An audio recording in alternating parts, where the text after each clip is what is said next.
Oh boy, another YouTuber canceled, another FPS Diesel canceling video. So let's break right into it and talk about how MrBeast will now be uncancelled by me. Yes, that's right, internet. By the power invested in FPS Diesel, MrBeast is hereby uncancelled of all past actions.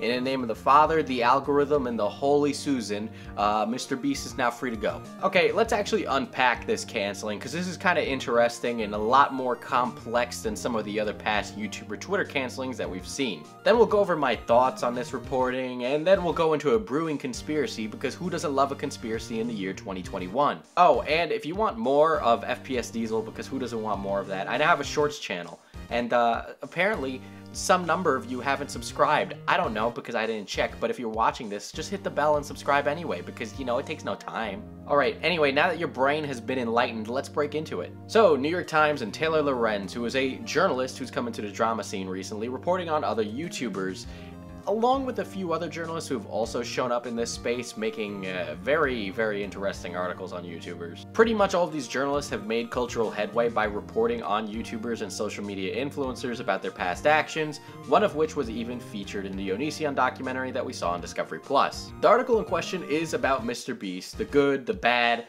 but there's a lot of sections dedicated to past scandals regarding MrBeast, like the past scandals of him using a racial slur, or I'm not entirely sure which slur it was at this rate anymore, but there was an NFT scandal, his past employees were complaining about the work environment and all that stuff. Some of you will actually recognize that these have been dramas that were addressed in the past. For example, with the slur thing, that was addressed by somebody on MrBeast's team prior to this. I don't know if the NFT thing was ever addressed itself. And then the past employees thing has also already been addressed. In fact, it's a couple of years old. The drama is from about 2018, and it's now basically being recirculated again like it's new information, despite it being multiple years old. Now, for the unfamiliar with this past employee drama, may remember a video where a former employee discussed how working for MrBeast was kind of shit. The video is private, but I'm certain you could find re-uploads of it somewhere out there on the internet. What makes a lot of this very confusing is that people quoted in the article were on record in the past saying that working for MrBeast was great, and other former employees have even stepped forward saying how, you know, working for MrBeast wasn't as bad as the people saying it is in these articles. So you have some people in this article who are basically saying, hey, this is a toxic work environment, which is a really vague term, by the way, might I add. And then you have other people saying, no, it was never a toxic work environment, and that MrBeast is actually a really great guy. Really, the drama ends there in terms of the actual reporting. Some people believe that he actually runs a toxic work environment or is a bad person. I don't know if I'd qualify him as a bad person or if his work environment is toxic. And, you know, my take on this article is among that of other YouTubers in that this is a hit piece. You knew that I was going to say that, but we'll talk more about that later. I want to talk a little bit about the work environment in general, because I think a lot of young people that get into the working world don't actually realize the difference between employee expectations and toxic work environment. So we really need to understand what's at stake here with MrBeast and the kind of level that he's playing at to understand exactly what kind of work environment this might be like. MrBeast does employ quite a lot of young people. An acquaintance of mine, being Henry Bluesdank, actually did work for him in the past and said how, you know, it wasn't a bad work environment. But, you know, in general, there's a lot of younger people that are working for MrBeast, and MrBeast himself isn't that old either. I won't even lie, some of these people who come on as editors or other things for MrBeast are probably working some of their first jobs ever. Definitely less than 5, definitely less than 3. Probably for a majority of them. And I'm going to speak from my own experience here, and I'm just going to try and put myself in the shoes of those people, thinking of where they were coming from, because I had similar experiences in the past. So when you're young and you don't have a lot of work experience, criticism, especially in creative fields, or notes about something creative that you're working on from a higher up or a boss, can be very rough to deal with. I do a lot of editing, and I had spent the last couple of months working in an office as primarily an editor, but doing some other stuff as well. When I edit, it's very personal for me. Videos that I put out have a piece of my identity in it. So if a video has to get re-edited, or something I feel is right is considered wrong by a boss or a higher up or whoever hired me, well, then I could get a little personally offended. When I edit professionally, I need to learn to kill my darlings and not really become in love with the project, but really just love the process of working on a project. Getting notes on an edit was hard because it meant to me at first that I had done something wrong or that I was a bad artist. In reality, what those notes were me just learning what the expectations of the business are and how they have standards, and how when I edit I need to make sure that I meet their standards, not my standards. And really we just find a place in the middle where I can make something that's creatively fulfilling but is also still up to standards of the business. You feel me? Mr. Beast plays with a lot of money, so he's going to have high expectations, and flopping a video could actually mean a really serious detriment to his business when lots of money goes into it. When lots of money is involved, you need to take it seriously. In my experience with film, you need to take all areas of it seriously. You know, you're dealing with high-end equipment, very expensive people, tons of stuff, and it's fun, but you can get hurt, people can get hurt, time can get wasted, people can have their days ruined. There's a lot of stuff that can go wrong. For example, I like to DP, I like to work with lights, I like to rig lights, right? That's more like grip stuff, but the point being here is that when I rig up lights, I need to make sure that, yeah, while this is fun, that I'm also being safe and meeting safety standards. Because somebody could trip on a wire and fall and break their teeth, or, you know, they could get electrocuted by something, and then that's no good because then they're dead. Now, Mr. Beast obviously doesn't need to call anybody slurs, but apparently this happened in the past, and look, I am so done with people dragging stuff up from like years ago and then saying, he should be canceled now. Seriously, I'd rather just tackle issues that are happening currently than trying to go after somebody's past tweets or actions when they obviously don't act like that anymore. So from a boss perspective, I can understand why Mr. Beast is a little more hands-on or a little bit more overbearing with some things. I honestly am not going to agree that he should call people slurs, duh. But, you know, I understand where the hands-on thing comes from because money is time and time is money. Personally, I like a hands-off approach when it comes to my work, but I do work in a creative field, and you know, when I'm out there doing a shoot or something like that, I wouldn't necessarily want a client or somebody else who's considered my boss at that time to kind of tell me how to do my job when I know how to do it. I've quit jobs in the past because I did have a work environment that went from hands-off to hands-on, and it was a little overbearing, and I didn't necessarily like the change in work culture, but I was able to step away from it because of this channel, so that's why. Other times you just have to find out how to work with it, and it sucks and it's annoying, but that's just how the world works. But you know what? You stay open and you look for new job opportunities, and something will come up. Look, some people need a guiding hand in their work, others don't. If Mr. Beast is gonna be a guiding hand, he needs people that are open to having their hand guided. Really, again, it's all just like finding the right employees and getting into the right groove of everything, and those employees to find the right boss. Maybe Mr. Beast just isn't the right boss for them, maybe it's not the right work environment. Works for some folks, doesn't work for others. That's really the gist of it there. Now, I'm not saying Mr. Beast should be an ass, but I should just, you know, I'm just trying to get people to understand that maybe there's expectations here or stuff that we're really not understanding because we're not in that work environment specifically.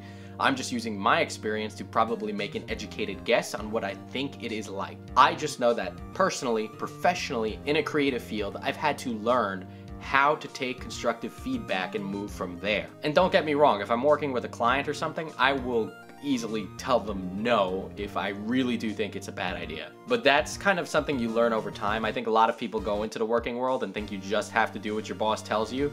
If your boss is telling you something stupid, say, I don't agree with this. I don't know, being able to stick up for yourself in the working environment is so incredibly important, and I see a lot of young people break into the working world, myself included, did the same exact thing at one point. You know, you break in, and you finally got a job, and now you're like, I'm afraid to lose it under any circumstances whatsoever, so you let your higher-ups walk all over you. Do not do that. You don't want to make a habit of it. It's a bad work habit to build, because then you're always going to be the one leaving late. You're always going to be the last one to close up at night. It's going to be awful, trust me. It sucks and might be scary sometimes, but more often than not, I don't think you're going to get fired. Alright, so let's talk about the hit piece aspect of this, because this is very important. Taylor is a Forbes 40 under 40 member for her writing on youth online culture. That's read word for word from Wikipedia. I'm not kidding, she's considered an expert in Gen Z and youth culture. Which is surprisingly the most boomer way you could put that, and I don't think people realize this, but I'm 23, so Taylor sounded mighty old already.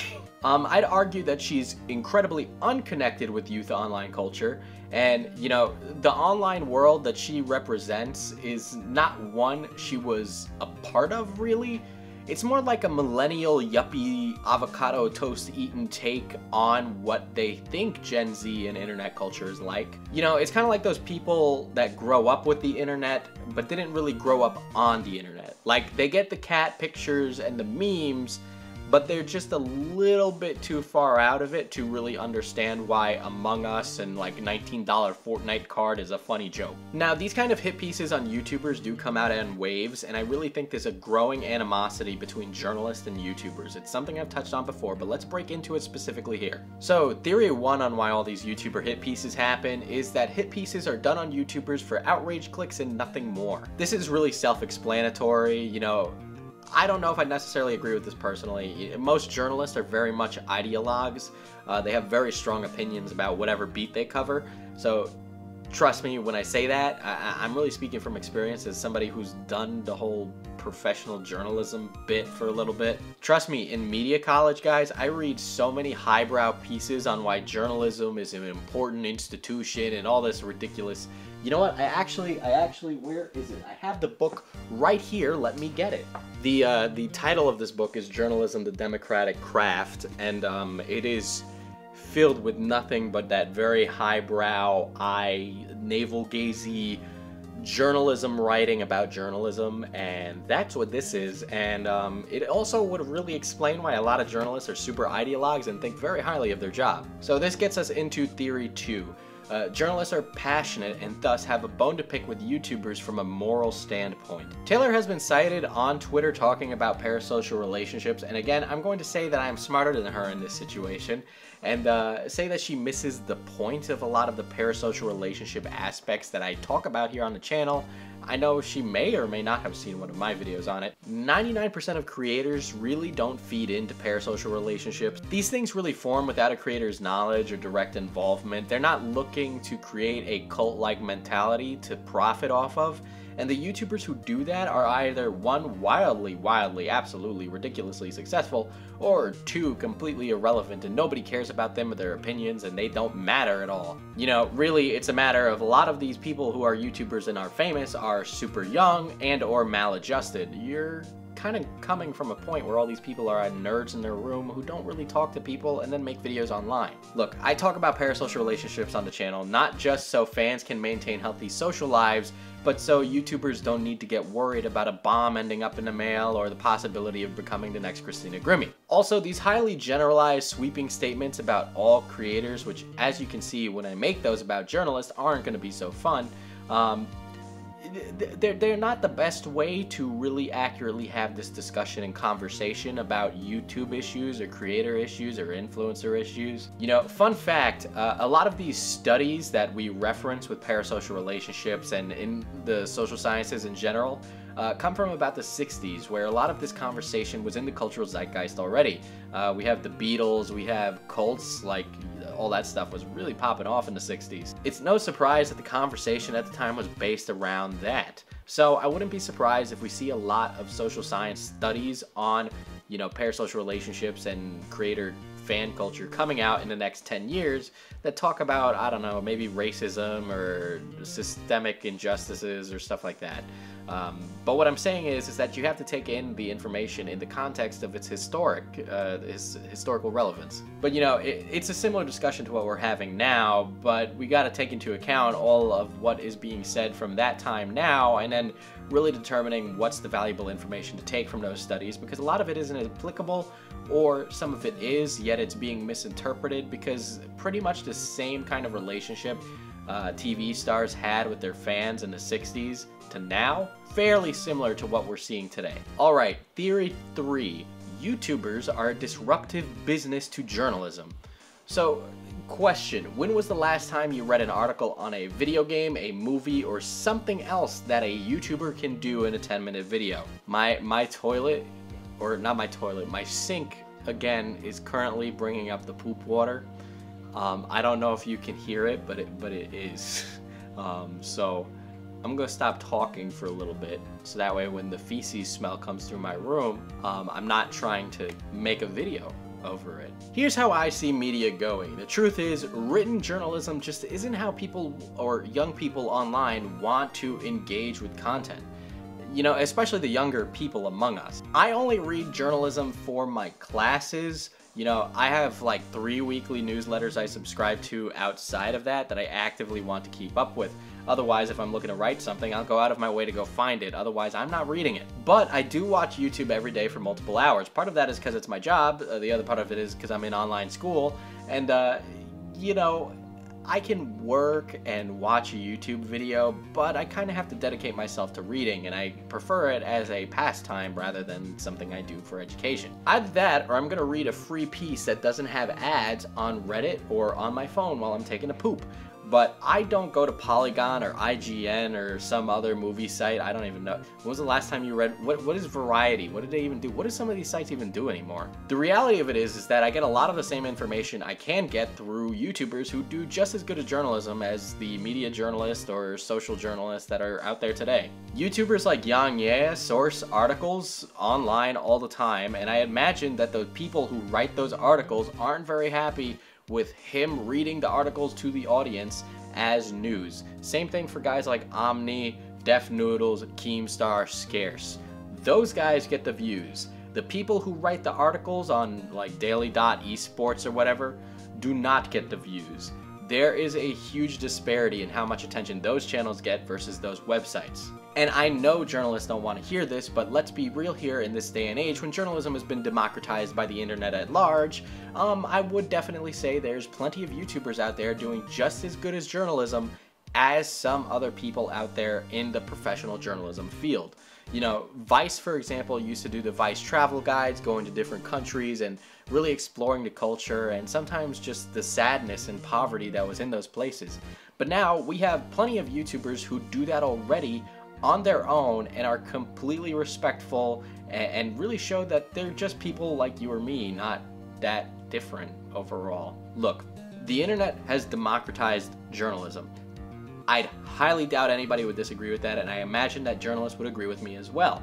But let's be real here. There are plenty of people now that can go out there, tell whatever story they want to whatever niche audience they want, and get that viewer base in a place where they wouldn't get it.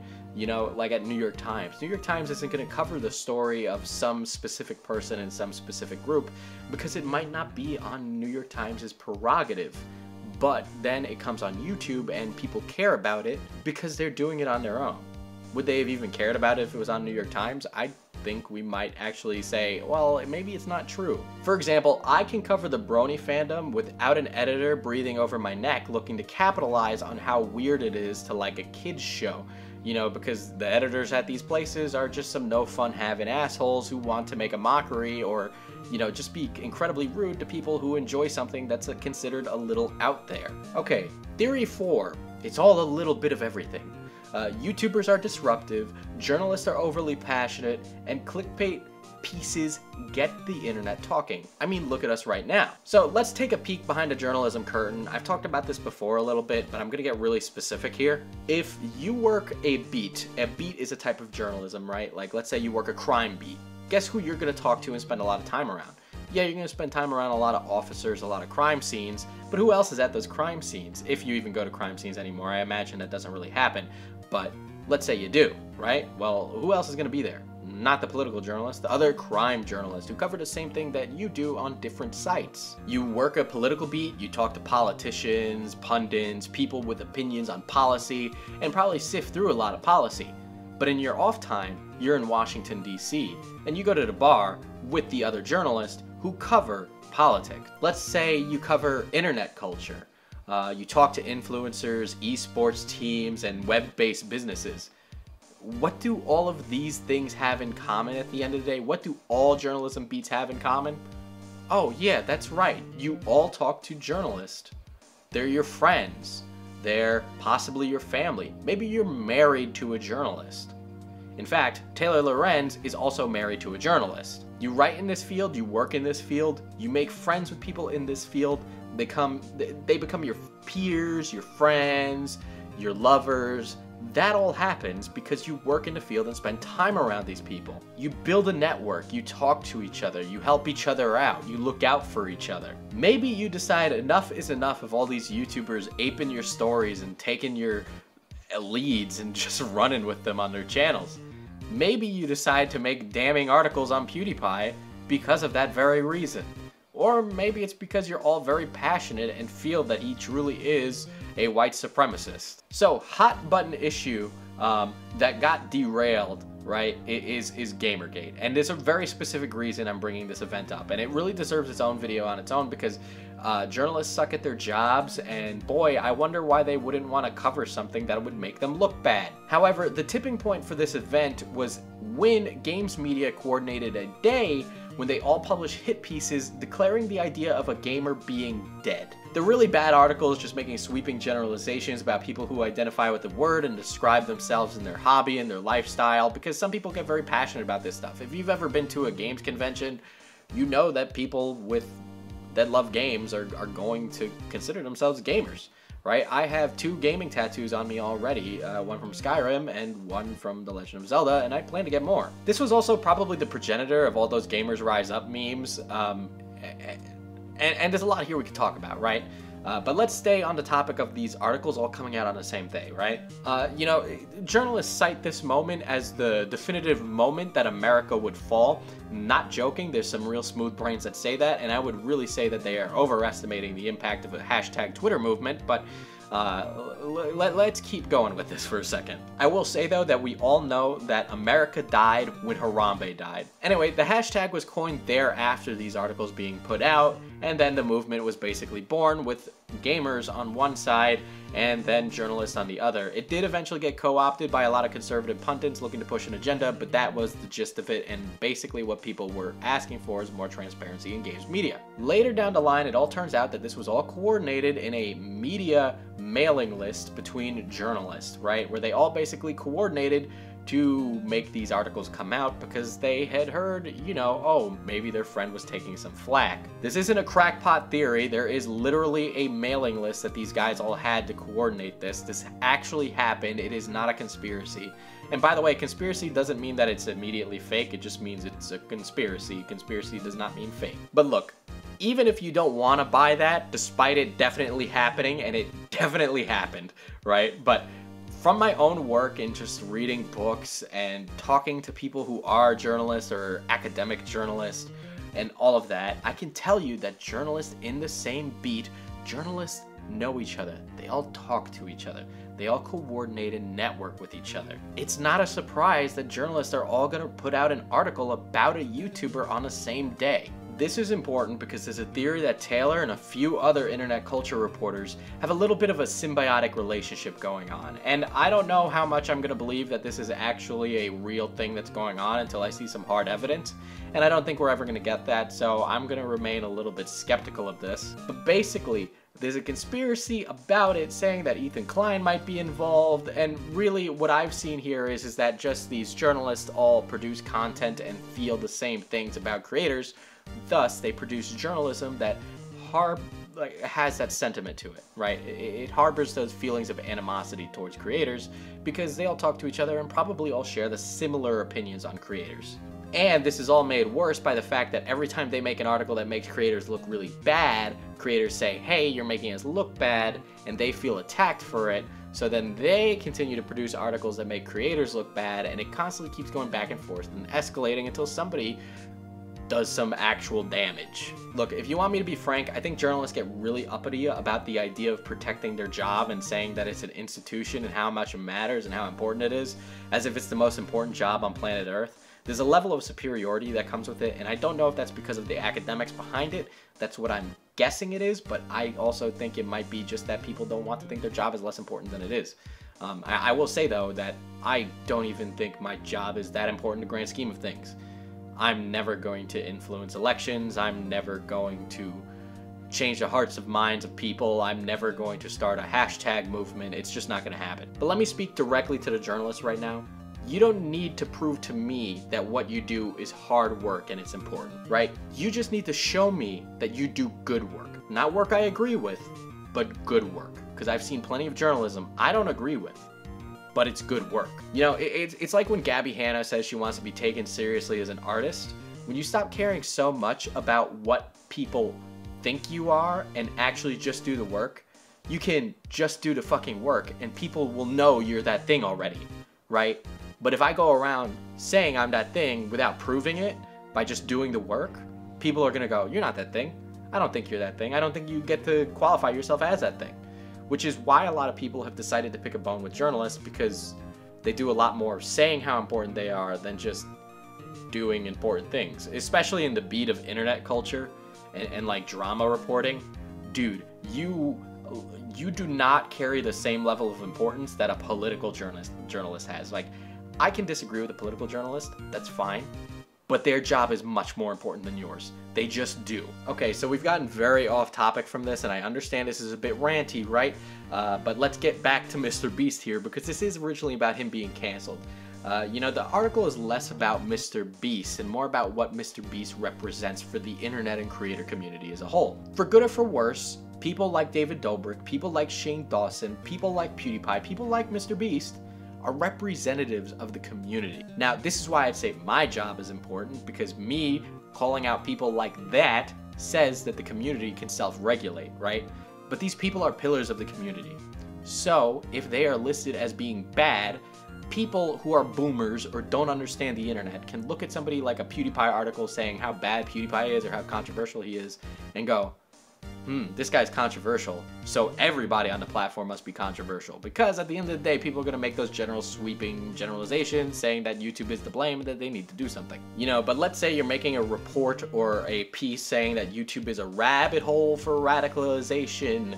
You won't say that some no-name is bringing people to that radicalization. You're going to say PewDiePie is bringing people to that radicalization. Why? Because people know who PewDiePie is, and if you put his name in the title, it's going to get more clicks, and it's going to have more impact. If you truly believe that, you want it to have an impact. So of course, you're going to start the article like that. When you hurt somebody like the reputation of Mr. Beast or PewDiePie or whatever, you ultimately are going to impact the health of the community. Part of this is trust, guys, right? That's part of what makes journalism important. You need to have trust between you and the reader. And listen, I'll end it with this, right? Being in an institution, a journalist at an institution, means you control a very large slice of the narrative. And who knows, maybe when I'm long and dead, there'll be a book that sources Taylor Lorenz as the voice warning us, oh, that YouTube would be the source of the apocalypse, or it would cause the death of America, or whatever they want to say. I will be the one who's ultimately wrong at the end of the day, because I'm not the one who gets to write the history books. What I mean with this is that institutions have a responsibility, and, you know, they have a very strong pull on what gets told, where, when, how. Imagine how many stories that are important that don't get told because journalism deems it as not important, when in reality, in the grand scheme, in the big picture of things, it was. That's a very real thing that definitely happens every day in journalism. These institutions, they have a horse in the race at the end of the day, with a business like YouTube being very disruptive to written journalism. You know, I don't know if the institution should have a horse in the race, but it seems like they do, at least from a reader's perspective, not even as a YouTuber. There's a conflict of interest there definitely is. And really, I don't think I want to call these internet culture reporters or journalists, because a lot of it's more or less opinion, and I'd much rather they just call themselves gossip bloggers, because a lot of it is just gossip. Same thing for games journalists. I think the more appropriate term would be game blogger, or professional game blogger, video game blogger, whatever you want to call it. But I don't know if I'd consider it journalism, because much more of it is opinion rather than, you know, information. And I also think it's important to know that if any one of these bloggers disappeared, another would rise up out of nowhere to take their place, because there's lots of hungry kids leaving college right now who would gladly take a journalism position that pays much worse and offers much less, if they will just do whatever the editor says or do whatever the higher ups say, and you cause a problem, right? So that's definitely an issue as well, but it's there. Hopefully this just gives some people some food for thought and a little bit of perspective on the Mr. Beast thing, right? I really don't see his canceling as reasonable in this case. And then a lot of how this is being talked about from the professional side definitely comes off as a little ill-intentioned, and journalists have a lot of work to do to get on the good graces of a lot of the creator community. And creators, I mean, a lot of it is self-regulating because of like things like the commentary and drama sphere.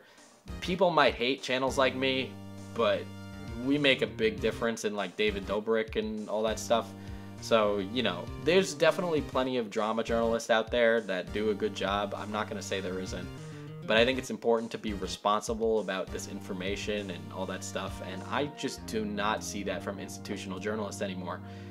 It's been a huge issue for a long time. And, you know, experiences like being exposed to it in like the academic setting definitely speaks to me that there might be a bit of an issue about how we're teaching people to do a job, or rather that there's too much talking about how important the job is and less doing the work. Anyway, that's my thoughts on this. I feel like they're really complex and I don't really have a nice way to end it off today. But I really wanted to get these thoughts out there, and I didn't think there was another video that I could really fit it into. So without that, take care, be well, and read, but read from sources you normally wouldn't, right? Get out of that comfort zone, learn to read consciously of all the journalism that you consume, if you do. I don't know if you do or don't, but even if you consume nothing but journalism through YouTube, watch people you normally wouldn't. You know, you might watch Omni or Scarce one day, maybe put on Keemstar to get a different look at the situation. You know, that's what I'm saying. All right, just do that. All right, make sure to subscribe and get out of here.